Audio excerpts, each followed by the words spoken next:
Isang katangian ng komunidad na nag-stand out para sa akin ay ang abilidad nila na gumawa ng sariling kahulugan para sa iba't ibang bagay.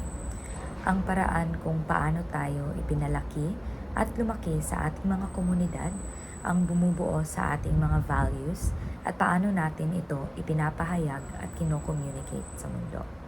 Kagaya ng value ng respect na napakita sa movie, meron talaga silang mga salita at experiences na nagpapakita sa value nito at sa paraan kung paano nila binibigyan ng halaga ang respeto sa kanilang kultura. Ang paraan din nila ng paggawa ng mga salita at sa pag-unawa nila ng mundo ay isa sa mga bagay na nakita ko at na-appreciate.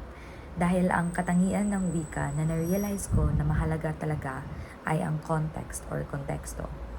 Ang wika ay nabubuo sa context. Makikita natin ito sa paraan nila ng pamumuhay at sa komunidad na kinalakihan nila. Sa kabuuan, mas lumaki ang respeto ko para sa mga kulturang lumalaban para mabuhay at para sa mga tao na nagbibigay buhay nito.